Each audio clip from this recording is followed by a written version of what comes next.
In the world of sports where triumph and controversy often ride side by side, Lance Armstrong's story stands out. A tale drenched in unparalleled victories, shadowed by damning disputes. Today, we dissect this enigmatic narrative with perspectives only legends could offer. Lance Armstrong. The name evokes a saga of invincibility, shattered by human frailty. In football, as in cycling, the essence lies not merely in winning, but in the grace of combat and the integrity of the challenge. Ah, integrity. When I hit my 714th home run, I never needed more than a bat and a ball. Armstrong's tale, it's like he raced with a motor attached. Sports ain't just about the finish line, it's about the race there, fair and square. Fair and square seems a stretch in today's competitive edge. Armstrong's era, like mine on the tennis court, demanded more. It's the relentless pursuit of victory, yes, but at what cost? That's the question. Victory, cost, relentless pursuit, the foundations of a champion, undermined by shortcuts. I led the Celtics to 11 championships, grounded in teamwork, integrity, and resilience. Armstrong's legacy? A complex lesson in leadership and the demons of glory. Demons of glory, indeed. On the golf course, every swing's a battle, against the course, the elements, and oneself. Armstrong fought those battles too, but strayed from the essence of true competition. The integrity of the sport was compromised, an unbefitting legacy for one so gifted. An unbefitting legacy, yet a canvas rich with lessons. The very fabric of sportsmanship, integrity, and human fallibility interwoven in the tale of Lance Armstrong. Let's peel back the layers.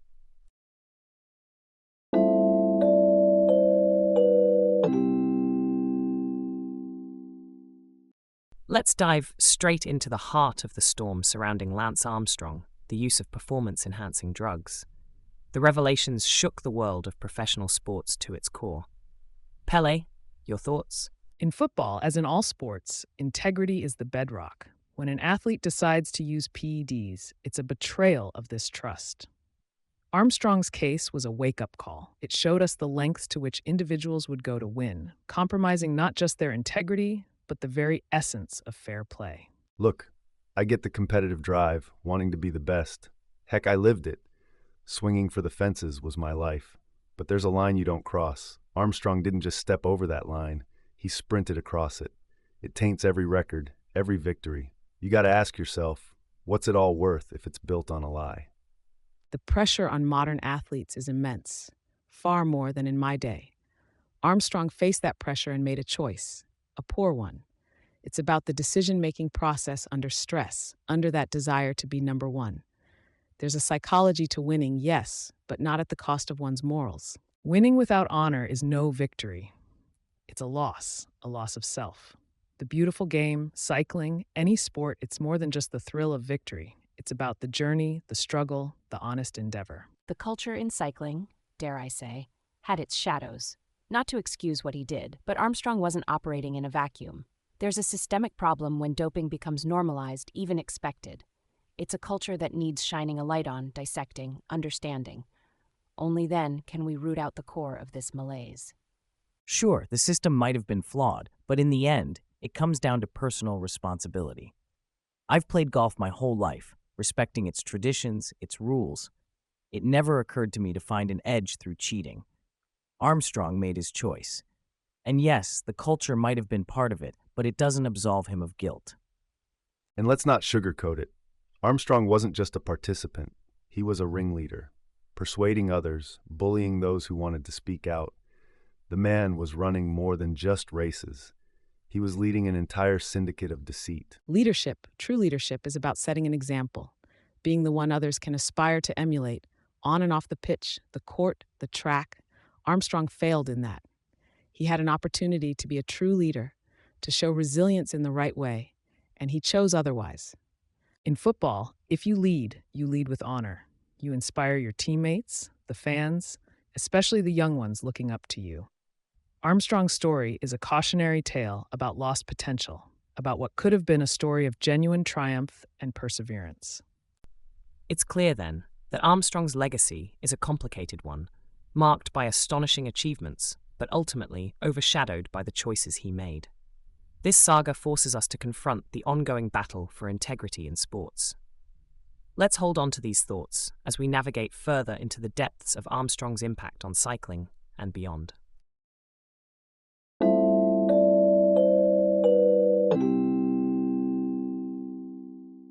We venture now into the ethical dilemmas and moral hazards in cycling, particularly during Lance Armstrong's era. Margaret, your thoughts on the culture within cycling that perhaps nurtured doping? The culture of cycling, much like in any competitive sport, has its dark corners. Armstrong's era illuminated how pervasive the pressure was, not just to win, but to dominate. It harks back to the ancient Olympic Games, where athletes would consume sheep testicles in hopes of a victory. This desperation, this need to excel at any cost, it's not new. But in Armstrong's case, modern science provided the means to cheat on an unprecedented scale. But let's not pretend it's just cycling.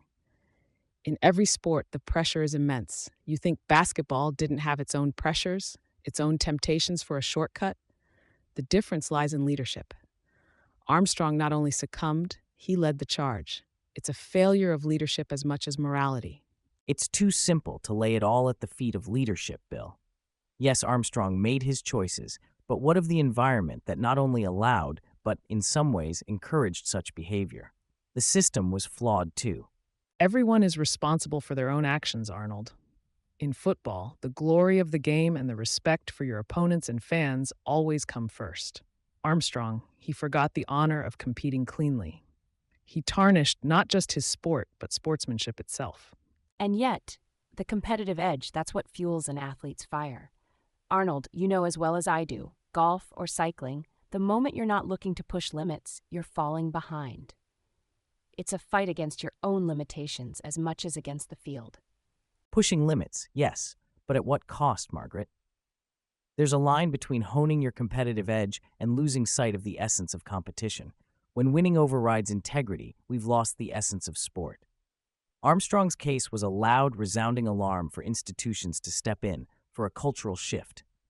Look, I swung my bat with all the strength I had, and I played the game hard. But cheating? That's a different game entirely. Armstrong, he was playing a game all right, but it sure wasn't cycling. You gotta wonder, was the juice worth the squeeze when it all came crashing down? Armstrong's story does indeed pose a chasm between victory and virtue.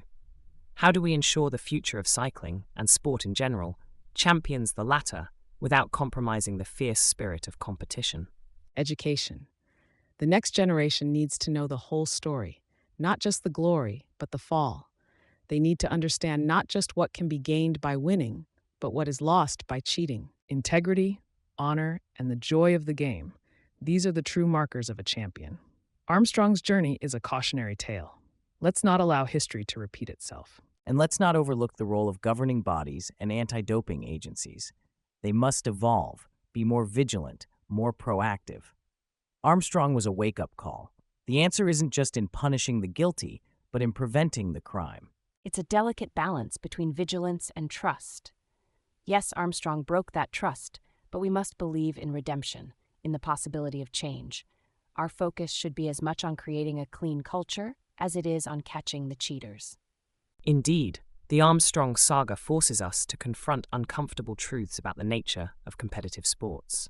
It's a reflection not just of one man's choices, but of a collective responsibility towards integrity, leadership, and ultimately, the legacy we desire for the sport.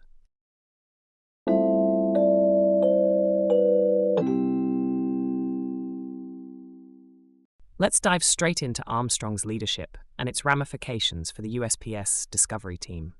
Bill, your thoughts? Leadership in any sport isn't just about guiding others. It's about inspiring them to achieve what they think they can't. Armstrong, for his faults, knew how to push his team. However, pushing with the wind of deceit at your back taints the whole journey, no matter how smooth the sailing. In football, leadership means lifting the team during the worst times, not just the best. Armstrong had that, a charismatic figure, no doubt. But charisma, when used to mask the truth, becomes a dangerous tool. It undercuts the very essence of teamwork. I'd say leadership in sports also requires a moral compass. Armstrong's choice to dope and lead others down that path shows a lack of true leadership. It's not just about winning, it's about how you play the game. The man could ride a bike. I'll give him that. And winning 7 Tour de France titles, even with help, ain't nothing to sneeze at. But when you lead your team to victory lane by breaking the rules, you rob not just your competitors but also your teammates of something pure, the joy of a fair win. A leader's first job is to set an example. In golf, if you cheat, you're not just betraying the game, you're betraying yourself. Armstrong lost more than titles. He lost trust, and there's no reclaiming that podium. Exactly, Arnold. And consider the physiological aspects. No amount of drugs can make up for the strategic planning, the mental resilience needed in the last stretch of a race. Yet, he compromised all that trust for a syringe. It's the youngsters looking up to us that pay the highest price. Imagine dreaming of cycling glory, only to learn your hero peddled lies. That's the real tragedy here. Leadership isn't just about setting pace or strategy. It's about integrity. Armstrong failed not only as a competitor, but as a guardian of his sport's integrity. It's clear Armstrong's leadership leaves us with more questions than answers. His physical endurance and strategic mindset, clouded by deception, challenge our very perceptions of achievement and leadership in sports. As we debate his legacy, we must consider the broader impact of his actions on the ethical fabric of competitive sports. Sure, but let's not forget, every story has its shades. Armstrong's tale ain't black and white. It's a murky yellow, like the jerseys he once wore with pride now tainted by deceit. Well said, babe. A complex legacy indeed. Let's move on.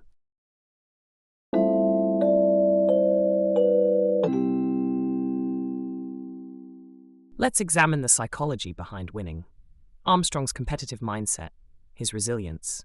Critics and admirers alike cannot ignore his relentless pursuit of victory. Bill, how do you see this drive to win shaping an athlete's decisions? Winning isn't just about talent. It's about mindset, preparation, and insatiable hunger to be the best. Armstrong's resilience, coming back from cancer to dominate, is unparalleled. But there's a shadow. This drive can push one over the edge, from using determination and hard work to crossing ethical lines. That's exactly it. In golf, your biggest opponent is yourself. Armstrong faced a similar challenge. His resilience, his mental toughness was extraordinary. Yet the very mindset that made him a champion led him down a path where winning at all costs overshadowed the spirit of competition. Don't sugarcoat it, Arnold. That resilience you're praising blindsided him. Shot his conscience to hell, if you ask me. In baseball, we played hard, but there was honor in how you achieved your records. Armstrong lost that plot, forgot where the line was. It's not just about forgetting the line, it's about never acknowledging it in the first place. His competitive mindset, while admirable, created a bubble where only the end goal mattered, not the means. This isn't resilience, it's recklessness veiled as dedication.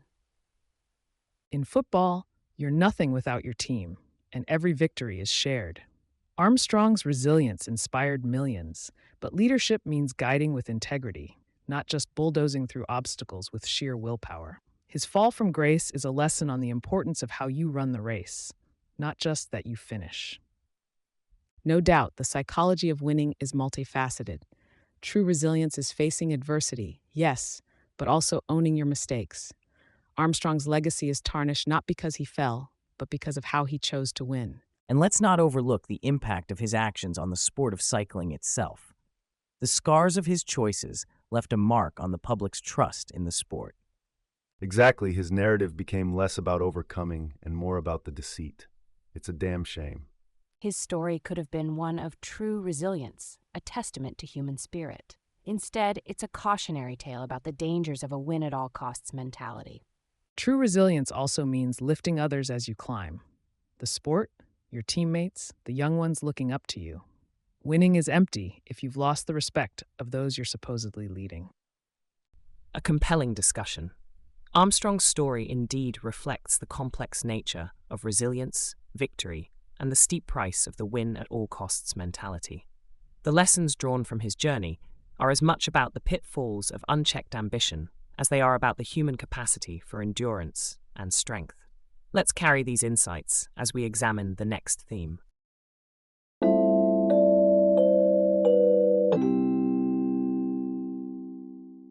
Transitioning to a pivotal concern, the media's role in shaping public perception of athletes, and in Lance Armstrong's case, his fall from grace. Arnold, your experiences with the media have been notably varied. How do you perceive their influence? The media, it's a double-edged sword. It builds you up, shapes a hero out of a person, but when they decide, can tear you down just as quick. Lance was on a pedestal, made higher by every Tour de France win, every endorsement. When the truth came out, that same machinery didn't hesitate to pull him down. It's a lesson in humility, but also in the power dynamics at play. Media has the power to immortalize, to turn moments of athletic brilliance into legends. But this power comes with responsibility. In Lance's case, there was a time the media made people overlook the possibility of flaw or fault. They create an image so pristine, so invulnerable, that when the truth emerges, it shatters not just the image, but sometimes the very spirit of the sport. Speaking of responsibility, isn't there a part where the athlete themselves must manage their public image with integrity? Armstrong manipulated his image, used his story of survival to bolster his untouchable status. It wasn't just the media, he was complicit. When you stand in the middle of a coliseum, whether it be tennis, cycling, or any sport, your character is as much on display as your skill. But here's where you're painting it too black and white, Margaret. Sure, the man made his bed, but who among us hasn't basked in the glory laid out by the press? The problem starts when the narrative is no longer in your control, and that narrative begins to write itself without your consent. Armstrong's narrative spiraled out of his control, fueled by victories and the sheer desire to win at any cost. It's about more than just media narratives and personal responsibility, though. Look at the broader picture, the ecosystem that includes the fans, the sponsors, the teams. This system puts pressure on athletes to perform, to meet these glorified expectations. Armstrong was responding to a culture of win at all costs, and the media was part of amplifying that culture. It's a cycle where one feeds the other. And yet, despite it all, public perception can shift yet again over time. People start to weigh the entirety of a person's career, their contributions against their failings. Not to excuse wrongdoing, but to understand it within the context of human fallibility. Armstrong's story is a cautionary tale, but also a complex narrative about ambition, pressure, and redemption. Indeed, complexity defines much of human endeavor, especially in the competitive world of sports. Each of you, in your legends, have navigated these turbulent waters with varying degrees of grace and challenge. Armstrong's tale, then, serves not just as a story of fall from grace, but a mirror reflecting the multifaceted relationship between athletes, the media, and the public's gaze. Let's proceed, keeping in mind this intricate dance of perception and reality.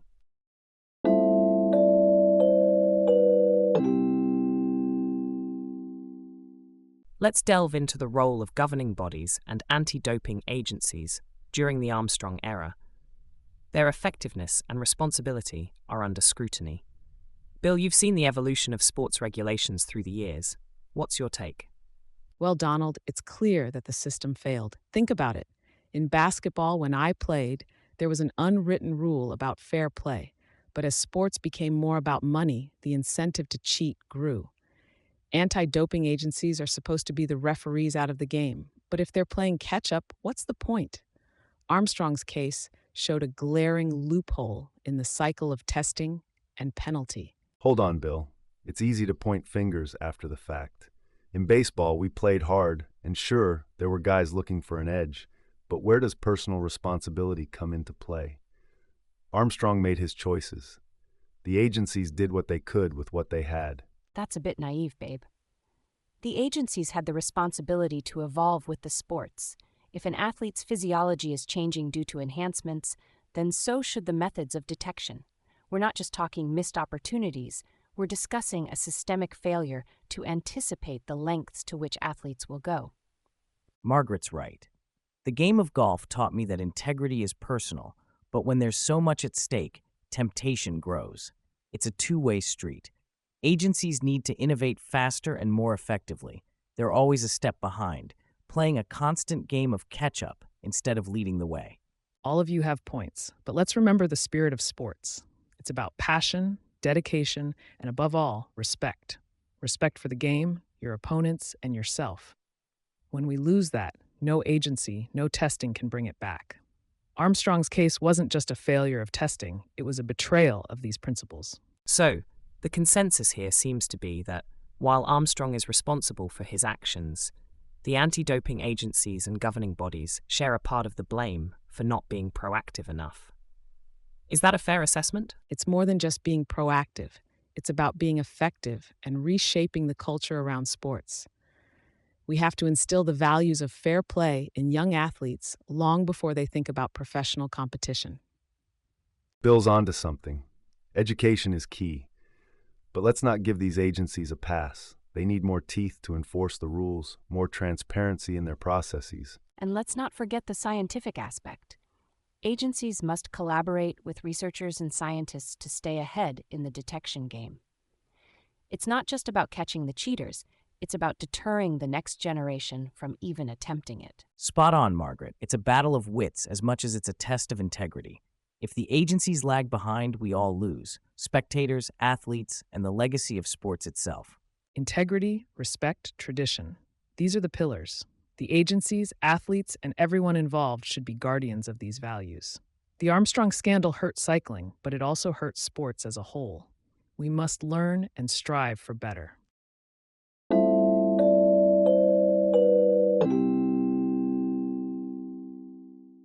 We're diving into the significant yet controversial territory of sponsorship, endorsements, and the economic aftermath of Lance's career. This segment will no doubt spark a fire or two among us, so let's get started. Arnold, your thoughts on the business side of sports and how Armstrong's scandal impacted sponsorships? Well, there's no denying Armstrong's fall from grace sent shockwaves through the sponsorship world. We're talking about a narrative that shifted from heroism to villainy overnight. Brands aligned with Lance found themselves in a precarious situation, having bet heavily on a man who it turned out had been doping. My stance is clear. When you invest in an athlete, you're not just betting on performance, but on character. Armstrong's scandal highlighted the fragility of such investments. Integrity must be the bedrock, otherwise everything crumbles. I see your point, Arnold, but let's not forget the dual role of this scenario. Yes, sponsors fled from Armstrong, but consider the message it sent across sports globally. It reminded young athletes that actions have consequences. Unlike in football, where teamwork and collective effort highlight endorsements, cycling became a cautionary tale. Integrity in sport is paramount. Without it, everything else lost, including sponsorships. Hold on now, that's a bit rich coming from a golfer and a footballer. No offense. You're talking about sports where money flows like rivers. Baseball, my game, thrived on personalities, yes, but also on the raw connection with fans. Armstrong screwed up, sure, but let's not pretend that endorsements are just about moral character. They're about excitement, stories, the highs and the lows. Lance brought that in spades. It's a business, after all. Babe, with all due respect, that's a short-sighted view. The business of sports, especially sponsorships, is built on trust. Armstrong's case shattered that trust.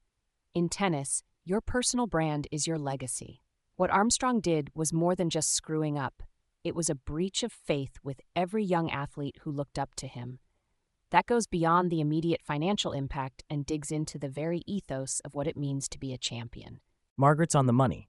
It's a broader issue of trust and integrity.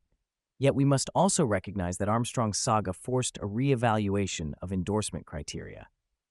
Brands started looking beyond mere victories, focusing more on the values athletes espouse.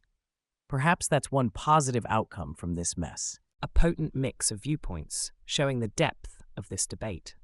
It's evident that while the lure of endorsements is immense, the fall can be steep and hard. Lance's story is as much a cautionary tale for sponsors as it is for athletes. The essence of sport, the very heartbeat, is its integrity. Once that's compromised, everything else is up for question. Exactly, Donald. The responsibility doesn't lie with the athletes alone. Sponsors, teams, and governing bodies all play a crucial role in maintaining the sanctity of sports. Education and adherence to ethical standards must be prioritized to protect the essence of competition. As someone who has seen the power of a well-led team, I believe leadership in sports extends beyond the field. It encompasses all stakeholders, ensuring the legacy we leave for future generations is one of honor and integrity, not just commercial success. Well said, Bill. As we navigate the complex interplay between financial incentives and ethical standards, the path forward is one of collective responsibility. Lance Armstrong's story serves as a potent reminder of the high stakes involved. Let's not shy away from confronting these issues head-on, ensuring the future of sports is bright, clean, and true to its core values.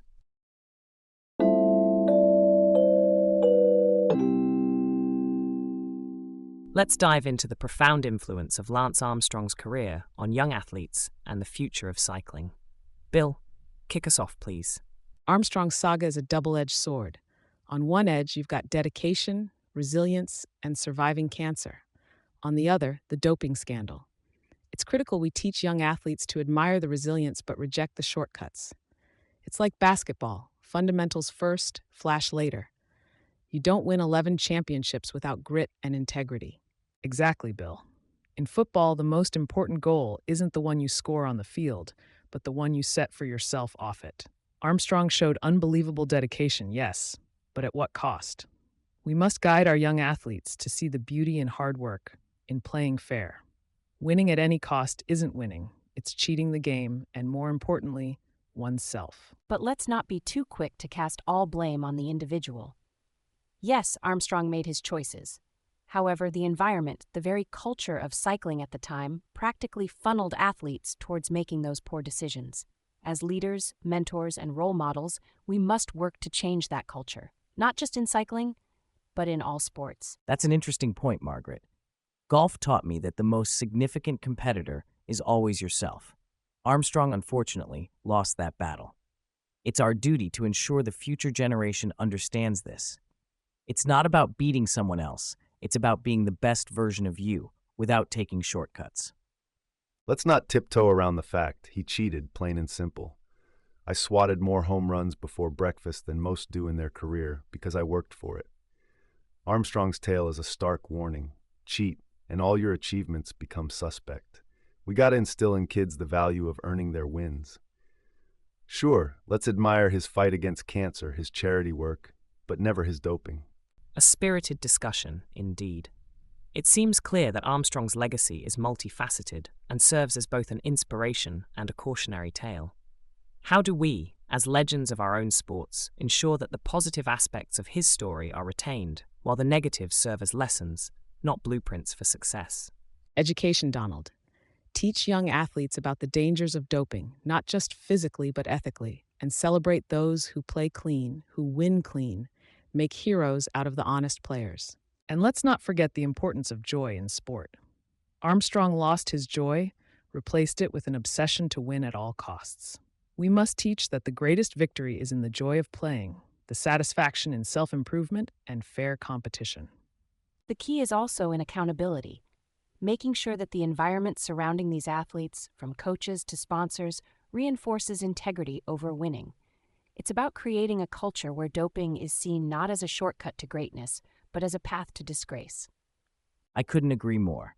In golf, if you're caught cheating, you're finished. Reputation is everything. We need that mindset across all sports. Make it clear, your legacy isn't just about what you win, but how you win. And don't forget consequence. Armstrong's story is a bitter pill, but it's medicine nonetheless. Show the young ones not just the glory of his victories, but the ruin of his downfall. Show them there's a price for dishonesty. Indeed, it seems our collective experience underscores a unanimous advocacy for integrity, education, and the true joy found in honest competition. The challenge ahead is immense, but not insurmountable, especially with voices like yours leading the charge. Thank you for your insight.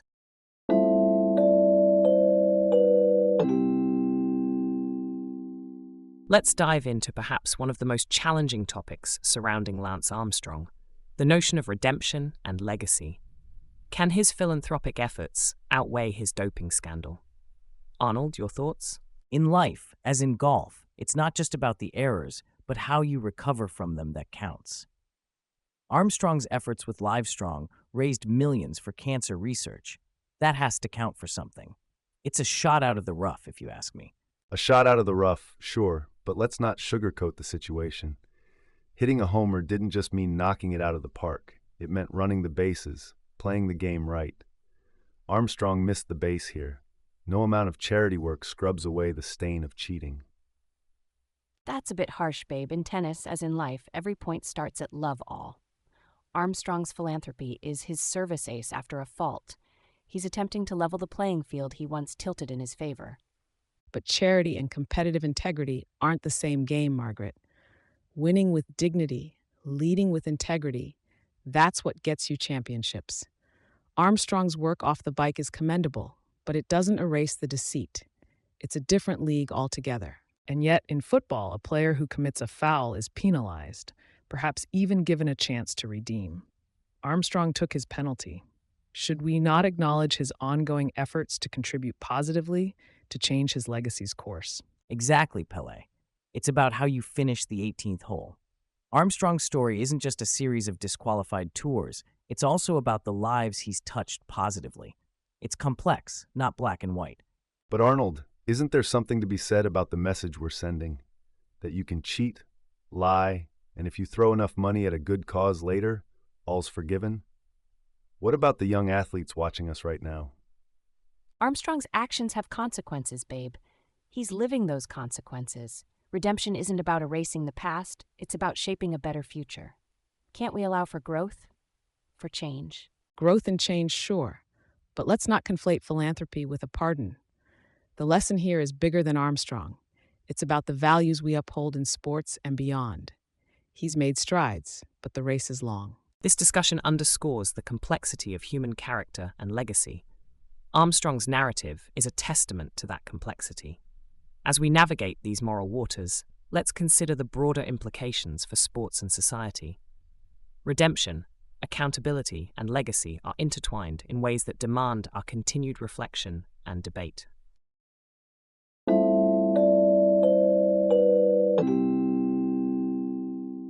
Let's delve into the future of professional cycling, considering Armstrong's shadow and the quest for integrity.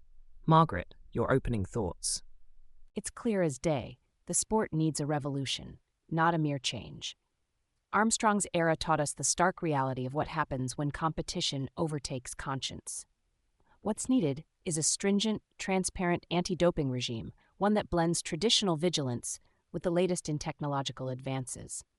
Imagine biometric monitoring interwoven with competition, making doping not just unethical, but practically impossible. Margaret, while I agree on the need for technological advancement, let's not overlook the human element.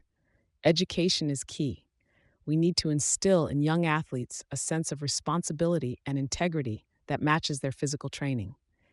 In basketball, we emphasize the mental game, strategy, anticipation, the psychological battle.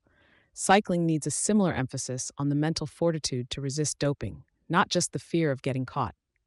Education and technology, yes, but what about the heart, the spirit of the game? In football, the love for the ball, for the field, for the fans. It's what drives you. Cycling needs to rediscover its love for the race, not just the victory. Armstrong lost that somewhere along the way. It's time to inspire a new generation to race clean, with passion and integrity. You're all making fine points, but let's not forget the role of the spectators. Golf taught me the value of the audience's trust. When a fan believes in your integrity, it lifts the sport as a whole. We need transparent processes, not just for the athletes, but for the world to see and believe in. Regaining trust will be cycling's biggest challenge and its most important victory. Trust is earned in the dirt, in the sweat and tears of the game. It's about more than just not doping. It's showing up every day, giving your all, and respecting the sport and your competitors. Armstrong forgot that. He may have climbed the highest mountains, but he lost sight of the true summit. Sportsmanship, that's the summit. A compelling discussion. We've touched on technology, education, spirit, audience trust, and sportsmanship as pillars for cycling's future. As we strive to leave Armstrong's shadow behind, it's clear that integrity, in all its forms, will light the way forward.